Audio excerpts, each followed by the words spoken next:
What happens when the man you gave up everything for throws you away like garbage? For Amelia Vance, this wasn't a nightmare. It was her reality. Her ex-husband Mark, a man dripping in designer suits and cruel intentions, stood in her dingy workplace, a smirk playing on his lips. He glanced at her stained apron, at her tired eyes, and laughed. "Still playing the starving artist, Amelia.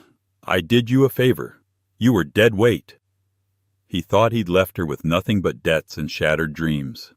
He was wrong. He left her with a fire. He had no idea that in the shadows a man worth billions was watching, and he wasn't just about to change her life. He was about to claim her right in front of the very man who tried to destroy her. This is the story of how a forgotten wife became a millionaire's bride. The scent of burnt coffee and bleach was the perfume of Amelia Vance's new life. It clung to her clothes, her hair, and settled deep into the lines of exhaustion under her eyes. Her world, once filled with the aroma of oil paints and turpentine in her sunlit studio, had shrunk to the four corners of the daily grind, a bustling but bleak downtown café. Here her artistic hands, which once coaxed life onto canvases, were now chapped and red from scalding water and harsh cleaning chemicals. Just 2 years ago, she had been Mrs. Mark Vance, wife of the rising star in corporate finance. Their life had been a curated masterpiece of cocktail parties, charity galas, and weekend trips to the Hamptons. Amelia had been the perfect accessory, the graceful, cultured wife who charmed his clients and decorated their sprawling colonial home with impeccable taste. She had placed her own promising art career on a velvet-lined shelf, believing in his dream, in their dream. She'd managed their social calendar, raised their daughter Lily, and poured every ounce of her creative energy into building a perfect life for him. The cracks when they appeared were hairline at first. The late nights he blamed on work, the scent of a different perfume on his suit jacket, the cold indifference that replaced his once adoring gaze. Then the cracks shattered their life completely. He'd announced he was leaving her over a cold dinner of takeout sushi. There was someone else, Tiffany, a 24-year-old marketing intern at his firm with a surgically perfected face and an ambition that mirrored his own. The divorce was a brutal, systematic dismantling of her existence. Mark, with his team of ruthless lawyers, painted her as an unstable, financially irresponsible artist who had contributed nothing to his success. He argued that her hobby was a drain on their finances. The home she had lovingly decorated was sold. The joint accounts were emptied.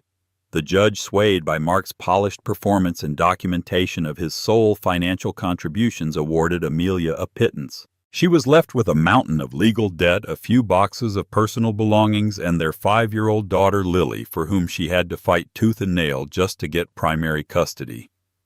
Now their home was a cramped one-bedroom apartment above a noisy laundromat.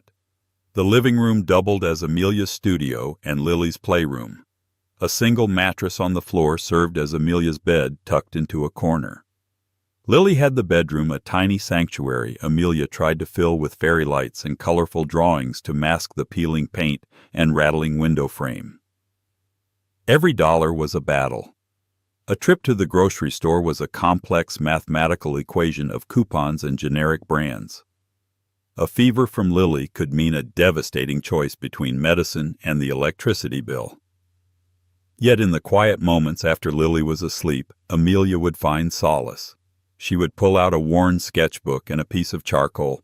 Her fingers, stiff from washing dishes, would slowly rediscover their old grace. She drew Lily's sleeping face, the pattern of the water stains on their ceiling, the exhausted faces of her fellow commuters on the bus. Her art was no longer about beautiful landscapes or abstract concepts.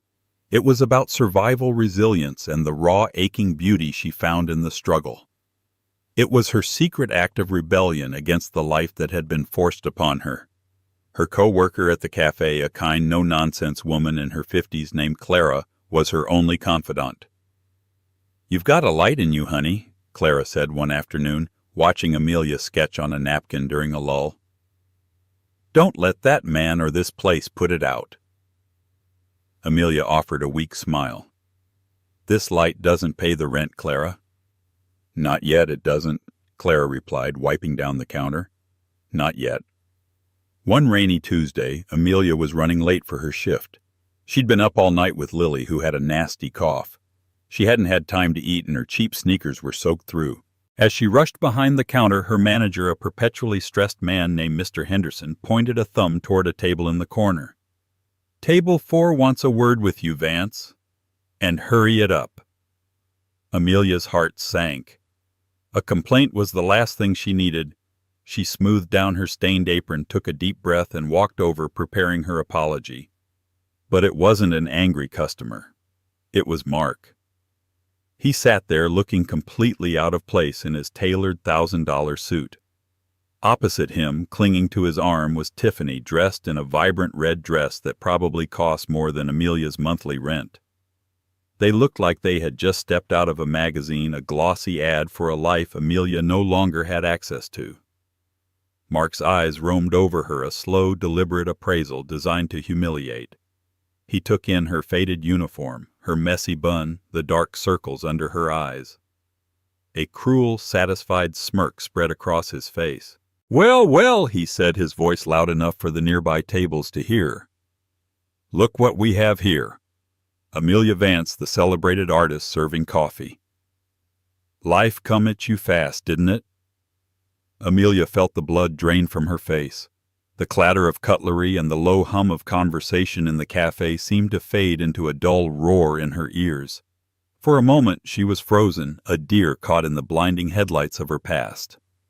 Mark's presence was a physical violation, a trespass into the small, fragile world she was trying to build.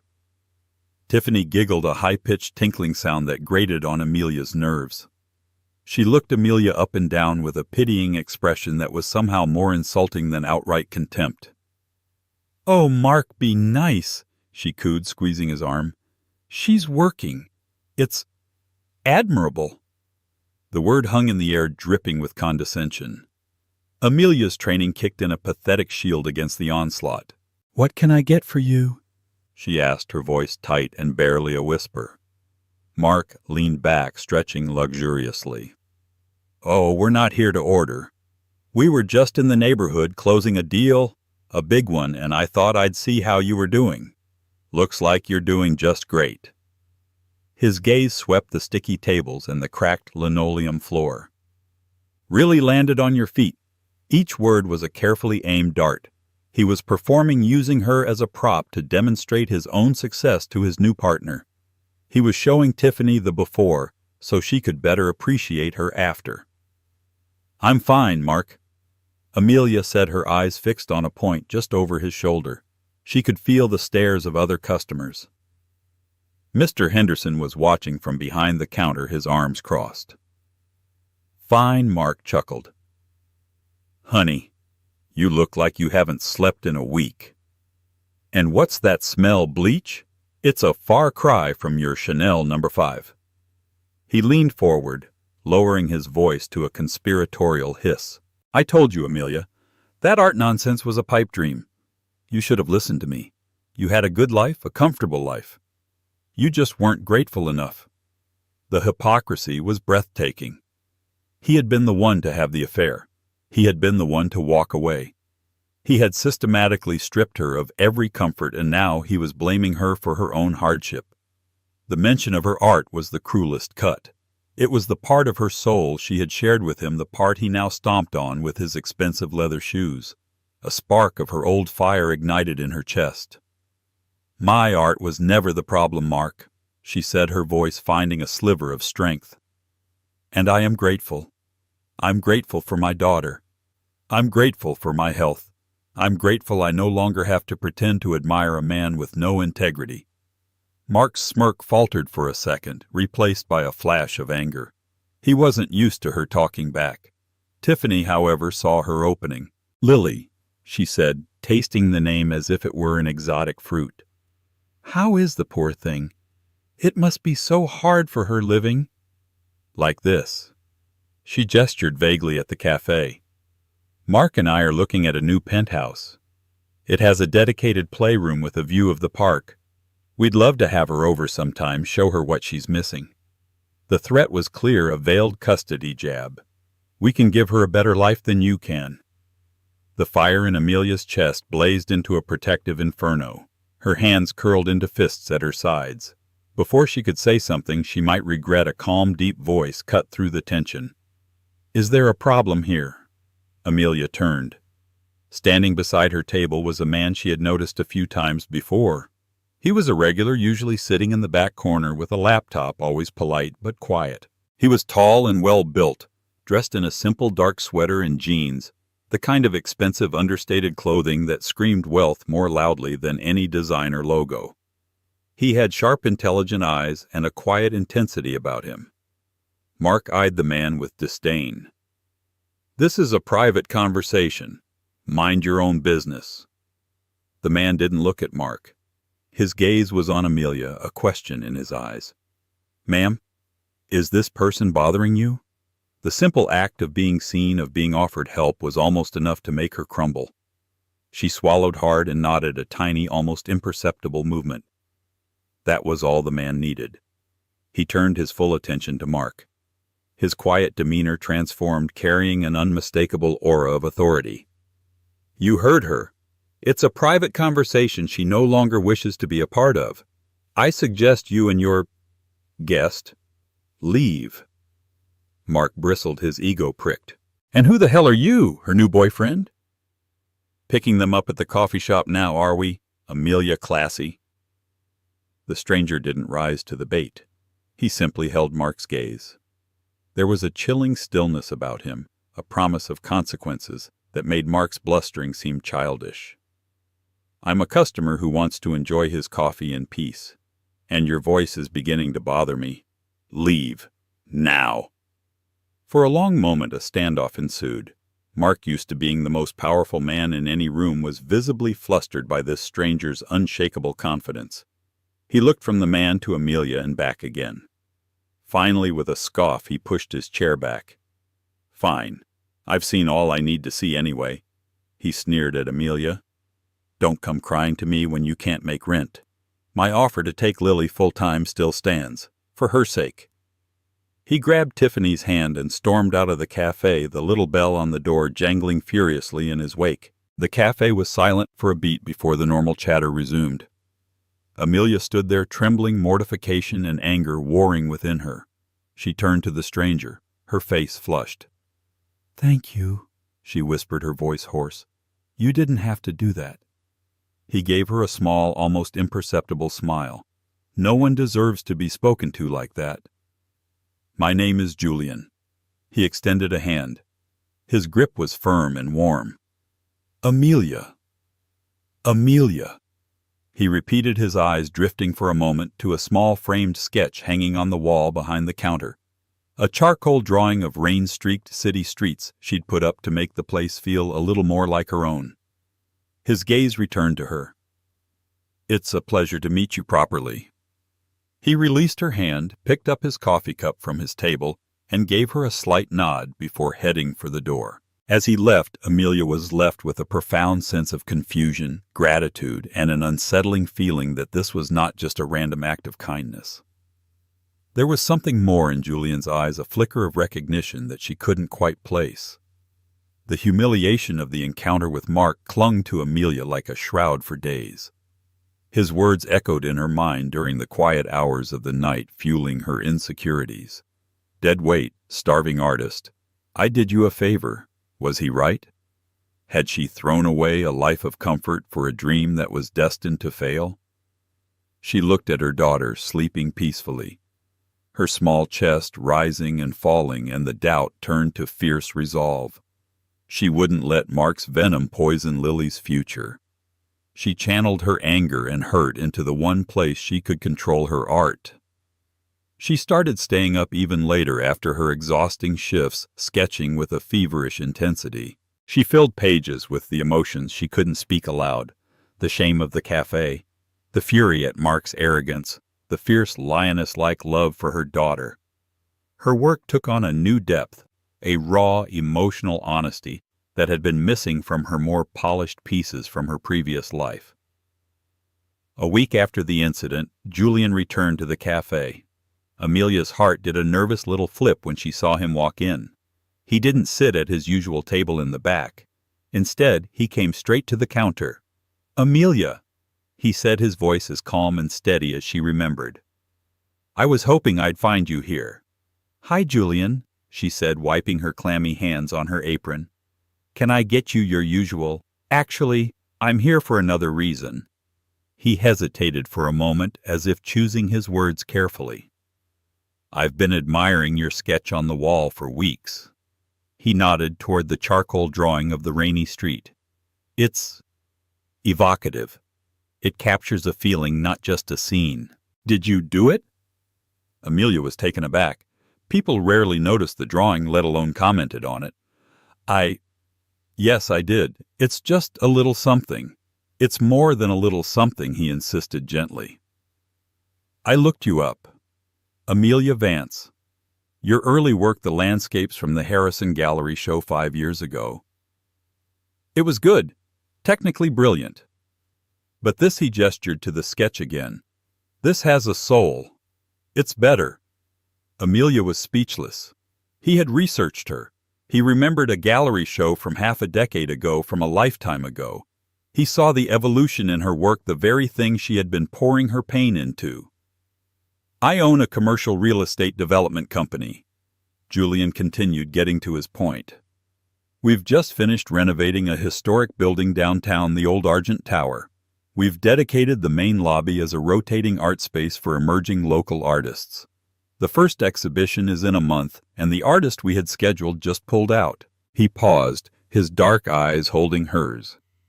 "I want you to be the artist, Amelia. I want to feature your new work. We'll cover all the costs, framing, lighting, catering for the opening night. We'll handle the press.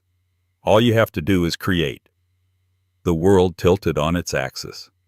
It was an impossible offer, a life raft thrown to her in the middle of a stormy sea. Doubt immediately crept in. This was too good to be true. Why, she asked, the word coming out as a choked whisper. "Why me?" "Because talent like yours shouldn't be hiding in a coffee shop," he said simply. "It deserves to be seen." He handed her a sleek black business card. "Julian Thorne, CEO, Sterling Properties." The name of the company was vaguely familiar, but Amelia was too overwhelmed to place it. "Think about it," he said. "My assistant Elena will call you tomorrow to discuss the details if you're interested. I hope you are." With another small smile, he turned and left, leaving Amelia staring at the card, her mind reeling. Sterling Properties. The Argent Tower. It sounded impossibly grand. Could she do it? Could she produce enough quality work in just 1 month while juggling her job and Lily? The fear was immense, but it was eclipsed by a thrilling, terrifying flicker of hope. This was a chance, not just to make money, but to reclaim her name, her identity. To show Mark, to show the world, and most importantly, to show herself that she was not dead weight. She was an artist. That night she didn't sleep. Fueled by coffee and adrenaline, she spread a large canvas on the living room floor. She mixed her paints, the familiar, comforting smell filling her small apartment. And she began to paint. She painted the exhaustion of her fellow commuters on the 6 a.m. bus, their faces illuminated by the cold light of their phones. She painted the defiant joy of Lily splashing in a puddle. She painted the loneliness of her own reflection in the cafe window late at night. She poured all her pain, her anger, her love, and her fragile hope onto the canvas. For the first time in years, she felt truly, completely alive. The next day, Elena, Julian's assistant, called. She was professional, efficient, and incredibly kind. A contract was couriered over. The terms were beyond generous, a significant advance that would allow her to quit her job at the cafe immediately, a budget for materials that made her gasp, and a commission structure on any pieces sold that was heavily in her favor. It was real. Amelia walked into the daily grind 2 hours later. She found Mr. Henderson berating a new barista for frothing milk incorrectly. She took a deep breath, walked up to him, and handed him her apron. "Mr. Henderson," she said, her voice clear and steady, "I quit." For the next 4 weeks, Amelia worked like a woman possessed. She rented a small, dedicated studio space, with her advance a luxury that felt like a palace. Clara from the cafe would often bring her coffee and watch Lily for a few hours, marveling at the canvases that were piling up. Julian was a constant, quiet presence. He never interfered with her creative process, but he would stop by the studio once a week, ostensibly to check on the progress for the exhibition. They would talk for hours, not just about art, but about life, about dreams lost and found. She learned that he was self-made, that he'd built his empire from nothing, and that he valued authenticity and hard work above all else. He was thoughtful, perceptive, and he listened to her in a way no one ever had. He saw her Amelia not an accessory or a problem to be solved. A fragile, tentative friendship began to bloom, a bond forged in mutual respect. She found herself looking forward to his visits, to the sound of his calm voice, and the way his eyes would light up when he looked at her work. The night of the gallery opening arrived. The lobby of the Argent Tower had been transformed. Her paintings were hung on vast white walls, illuminated by professional lighting. They looked powerful, important. A sophisticated crowd of art critics, investors, and city socialites milled about, sipping champagne and speaking in hushed, appreciative tones. Amelia stood in a simple black dress, the first new piece of clothing she'd bought in years, her heart pounding against her ribs. This was it, the culmination of her gamble. Julian found her by her centerpiece, a large, emotionally charged portrait of a mother and child looking out a rain-streaked window. "You did it, Amelia," he said, his voice soft with pride. "They're breathtaking." "Thank you, Julian," she said, her voice thick with emotion, "for everything. You have no idea what this means to me." "I think I do," he replied, his gaze warm. Just then the crowd near the entrance parted. Amelia's blood ran cold. Standing there, his face a mask of disbelief and fury, was Mark, and beside him, looking utterly stunned, was Tiffany. They had clearly come expecting a pathetic, amateurish display. What they found was a triumph. Mark's face cycled through a series of emotions: shock, confusion, and finally a deep, simmering rage. He couldn't reconcile the woman in the elegant black dress, the toast of this glamorous event, with the humiliated waitress in the stained apron he had mocked just a month ago. He scanned the room, his eyes wide, taking in the massive, powerful paintings, the well-heeled guests, and the sheer scale of the exhibition. This wasn't a hobby. This was a professional coup. Tiffany, for her part, looked like a fish out of water. Her flashy, skin-tight dress seemed garish and cheap under the sophisticated gallery lighting. She tugged at Mark's sleeve, whispering furiously, but he ignored her, his eyes locked on Amelia. He began striding towards her, a storm cloud of resentment gathering on his brow. Julian, sensing the impending confrontation, subtly moved to stand slightly in front of Amelia, a protective gesture that was both discreet and unmistakable. "What is this, Amelia?" Mark demanded when he reached them, his voice a low growl. "What kind of game are you playing?" Amelia lifted her chin, the fear that he once inspired in her now replaced by a calm, steady resolve. "It's not a game, Mark. It's my art exhibition." "Your exhibition," he scoffed, gesturing around the opulent lobby. "Don't be ridiculous. You couldn't afford to rent a closet for a night, let alone this. Who are you sleeping with to pay for all this?" His eyes flickered contemptuously toward Julian. Before Amelia could respond, Julian stepped forward. He extended a hand to Mark, his expression perfectly neutral. "Mark Vance, I presume." "Of Vance. Financial." Julian said, his voice smooth as silk, but with an undercurrent of steel. "We haven't been formally introduced. I'm Julian Thorne." The name hit Mark like a physical blow. His jaw went slack and the color drained from his face. Julian Thorne. The Julian Thorne, CEO of Sterling Properties and, more importantly, the head of Sterling Innovations, the venture capital firm Mark had been desperately trying to court for months. Vance Financial was on shaky ground, and a partnership with Sterling was the lifeline his company desperately needed.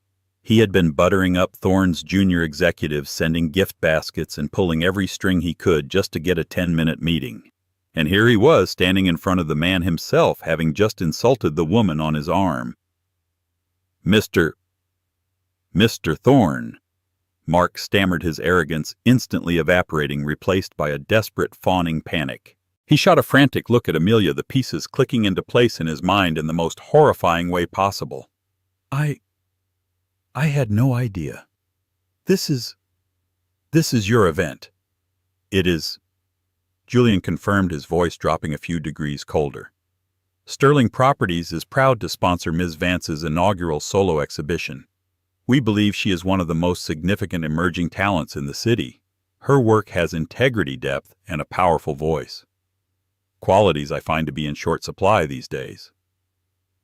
Every word was a perfectly aimed shot at Mark's character. Julian's gaze never left Mark's, and in that moment Mark understood. This wasn't just business. It was personal. Tiffany, oblivious to the corporate power play unfolding, tried to salvage the situation. "Mark, honey, isn't this wonderful for Amelia?" she said with a painfully fake smile. "We're so proud of you." Amelia simply looked at her, and for the first time she felt nothing but pity for the young woman who had attached herself to such a hollow man. Mark, scrambling now, tried to change tactics. "Amelia. My God, why didn't you tell me? I always knew you had it in you. I always supported your art, didn't I, baby?" The sudden shift from tormentor to cheerleader was so jarring it was almost comical. I was just joking with you at the café, just trying to motivate you. You know, tough love."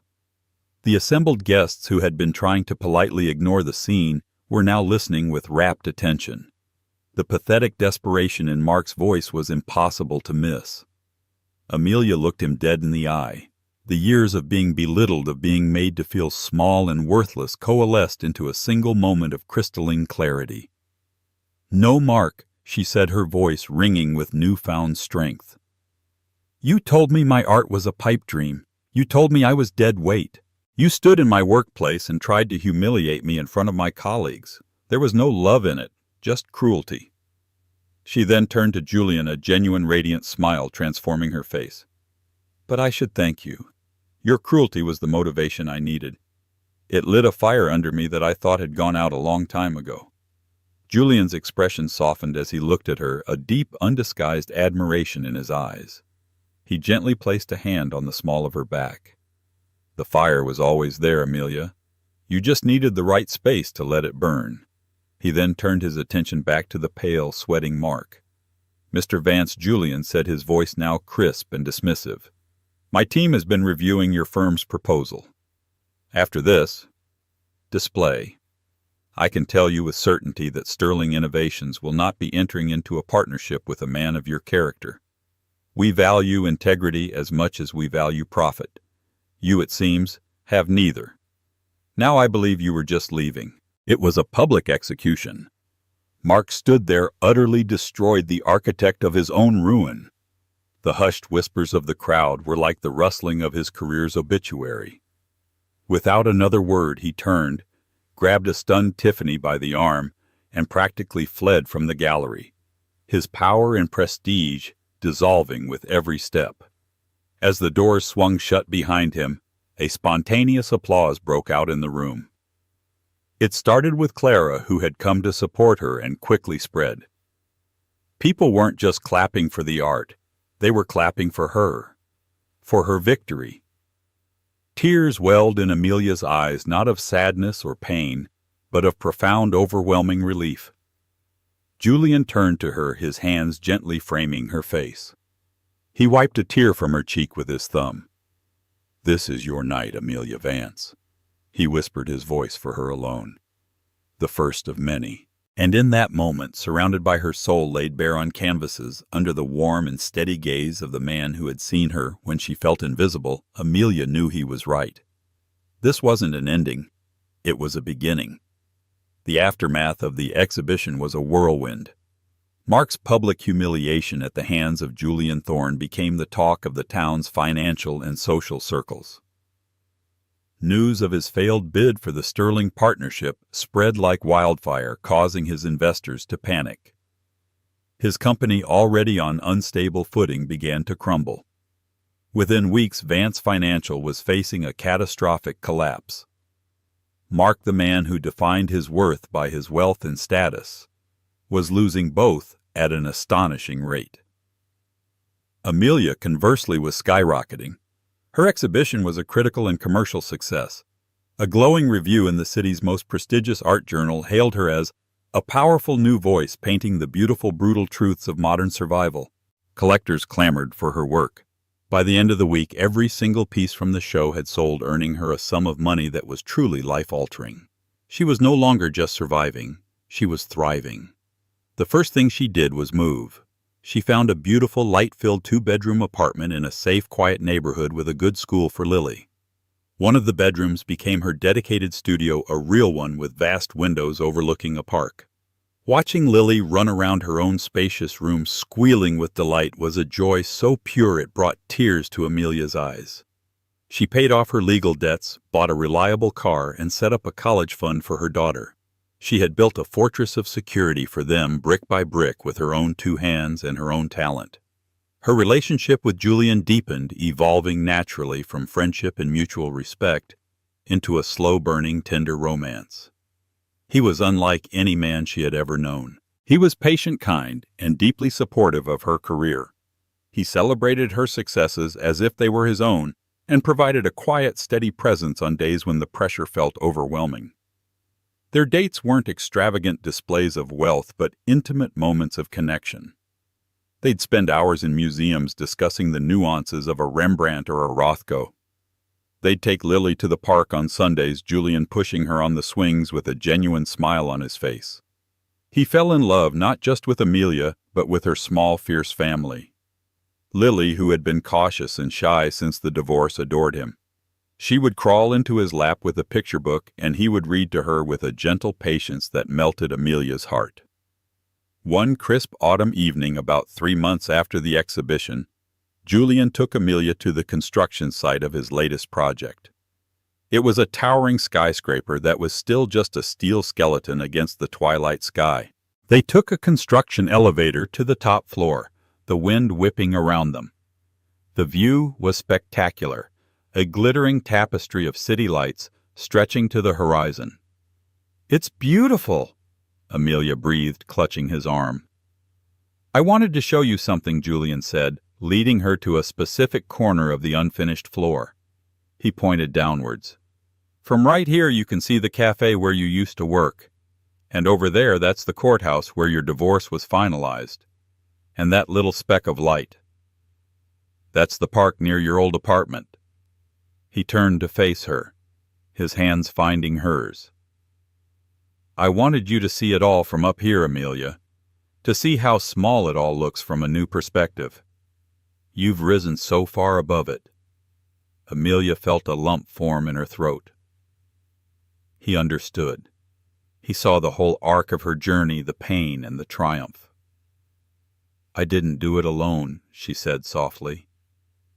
"You gave me the chance, Julian. You saw me when I thought I was invisible. I saw an incredible artist and an even more incredible woman." He replied, his voice earnest. "I just opened a door. You were the one who had the courage to walk through it and build a whole new world on the other side." He reached into his pocket and pulled out a small velvet box. Amelia's heart stopped. "I know it's fast," he began, his usual confidence replaced by a touching vulnerability. "But I've never been more certain of anything in my life. I don't want to be the man who just opens doors for you, Amelia. I want to be the man who walks through them with you for the rest of our lives. I want to build a family with you and Lily. I want to wake up to your smile every morning and be the man who deserves the love of a woman as strong and brilliant as you." He opened the box. Inside was a stunning, elegantly understated diamond ring. Its simple, clean lines reminded her of his own character, strong, classic, and without pretense. "Amelia Vance," he said, his eyes searching hers in the fading light. "Will you marry me?" Tears streamed down her face as she nodded, unable to speak. "Yes," she finally whispered. "Yes, Julian. 1,000 times yes." He slid the ring onto her finger, a perfect fit. He drew her into his arms, and they kissed high above the city that had witnessed her fall and her extraordinary rise. The ghosts of her past were now just distant lights in a city that lay at her feet, a city where she was finally home. News of Amelia and Julian's engagement made quiet ripples through the circles they now inhabited. It was a testament to their private nature that it wasn't a splashy media announcement, but a happy truth shared with close friends and family. For Amelia, it was the final, beautiful brushstroke on the new canvas of her life.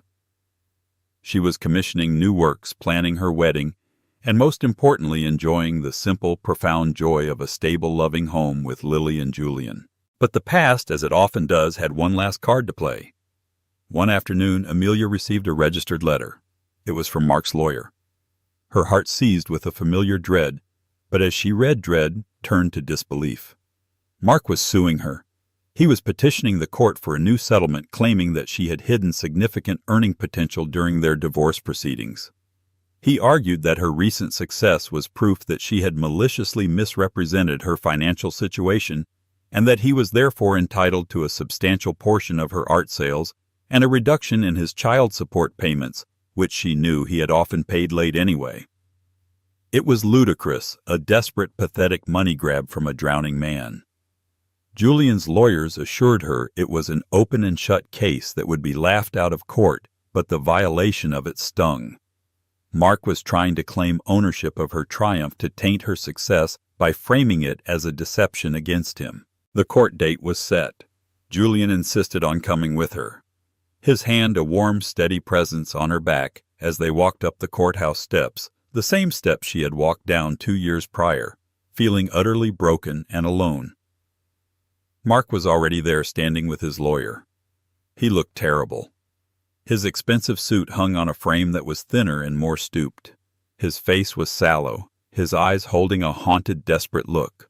The swagger was gone, replaced by the sour stench of failure. Tiffany was nowhere in sight. Amelia had heard through the grapevine that she had left him as soon as the money started to dry up. When he saw Amelia looking poised and radiant in a sharp, well-tailored dress with Julian Thorne by her side, a flash of the old bitter resentment sparked in his eyes. They sat on opposite sides of the courtroom, a sterile, wood-paneled room that held so many painful memories for Amelia. Mark's lawyer began spinning a wild tale of Amelia's deceit, painting her as a cunning schemer who had plotted her success in secret to spite her ex-husband. When it was her lawyer's turn, she was calm and methodical. She presented evidence of Amelia's financial struggles, post-divorce, the termination notices, the low-wage pay stubs from the café, the bank statements showing a balance that often hovered near zero. Then the judge asked Amelia if she wished to make a statement. She hadn't planned to, but looking at Mark's bitter face, she knew she needed to. She stood, her voice not loud but clear and unwavering, filling the silent courtroom. "Your Honor," she began 2 years ago, "I left this courthouse with nothing but a box of personal belongings and a broken heart. My ex-husband, a man I had supported for over a decade, made sure of that. He called my passion, my art, a hobby and a drain on finances.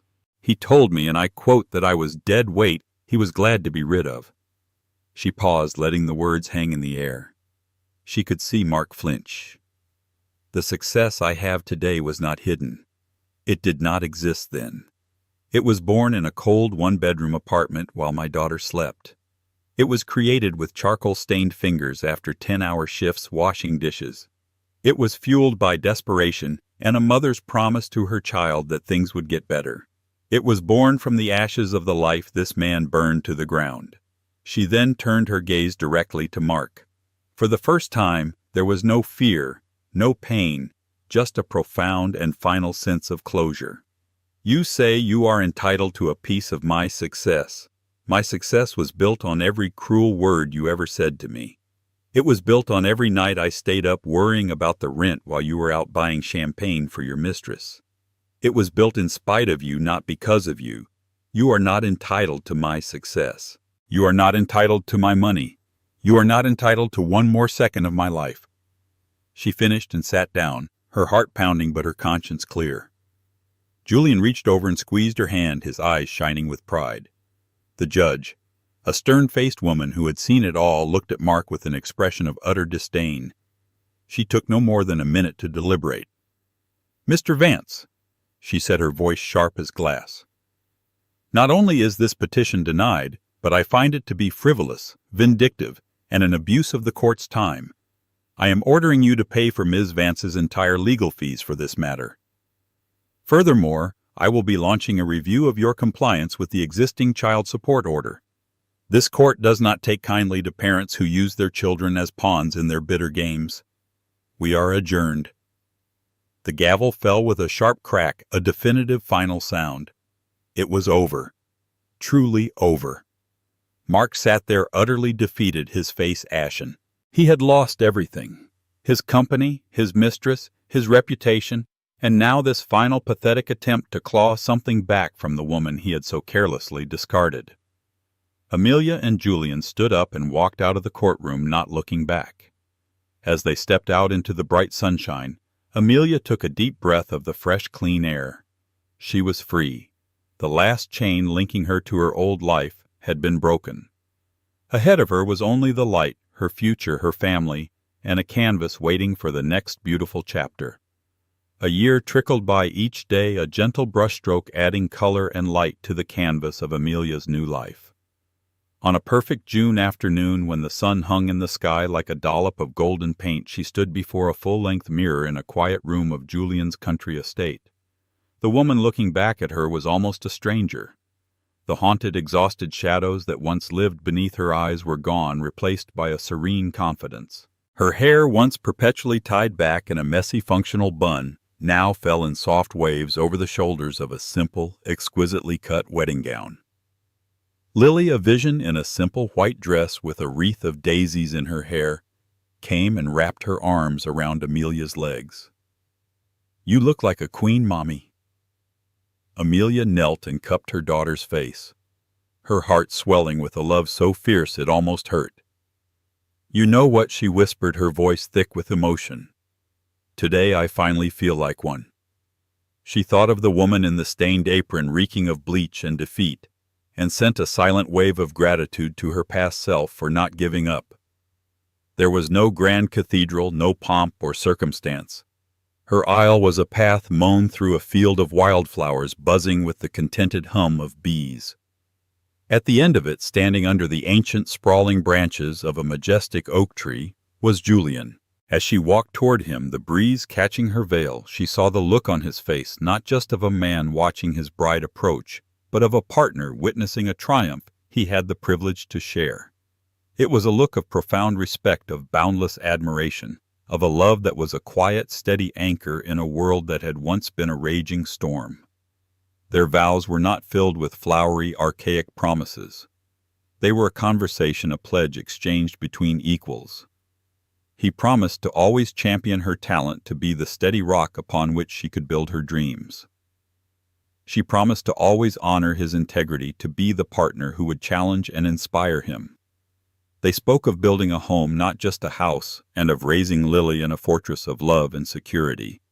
When they kissed, it was not the closing of a fairy tale, but the opening of a real and beautiful life. The reception was a joyful, sun-drenched affair. Laughter mingled with the sounds of a string quartet as their closest friends and family celebrated with them. Amelia watched as Julian lifted Lily into the air, her squeals of delight echoing through the fields. She found Clara by the champagne table, her old friend's eyes shining with tears. "Look at you, honey," Clara said, squeezing Amelia's hand. "I always knew that fire in you was too strong to be put out. I just never imagined it would burn this brightly." "I couldn't have kept the flame alive without you, Clara," Amelia replied, pulling her into a fierce hug. As twilight began to blanket the landscape in hues of lavender and rose, Julian took her hand. "There's one more thing," he said, a mysterious smile playing on his lips. He led her away from the music and laughter across a small stone bridge to a part of the property she hadn't seen before. There, nestled in a grove of birch trees, was a stunning modern building made of glass and warm cedar. It seemed to glow from within as the last rays of sunlight struck it. It was both a part of the landscape and a masterpiece of design. "Julian, what is this?" Amelia breathed, her steps slowing as they approached. "A workspace," he said, simply pushing open the large glass doors. The air inside smelled of fresh wood, canvas, and possibility. It was the most magnificent art studio she could have ever imagined. A towering wall of glass faced north, flooding the room with the perfect indirect light that painters dream of, Canvases of every size were neatly stacked against one wall. An entire shelving system was filled with paints, brushes, and supplies of the highest quality. In the center of the vast polished concrete floor stood a single state-of-the-art easel.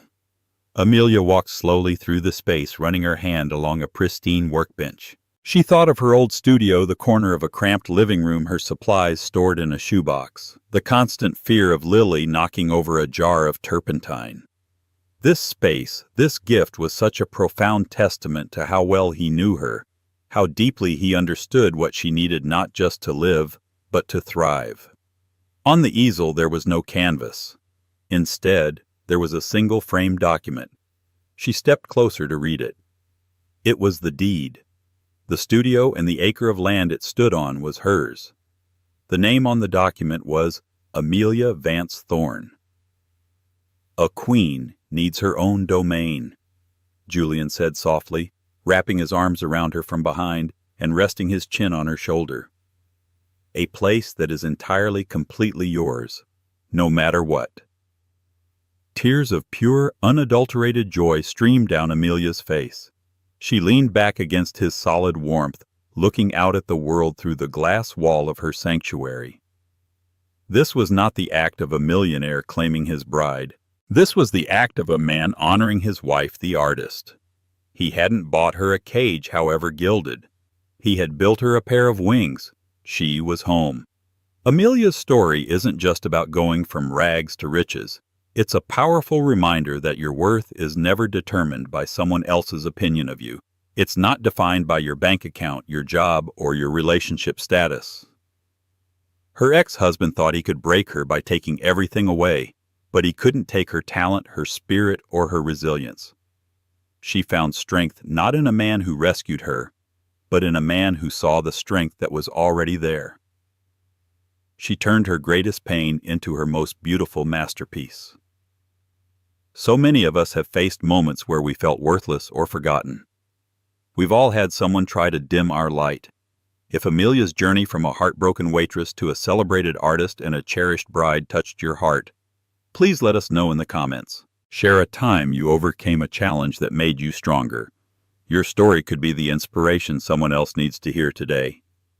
And of course, if you enjoyed this story, please show your support by hitting that like button, sharing it with someone who needs a dose of hope, and subscribing to our channel for more real-life stories that will move and inspire you.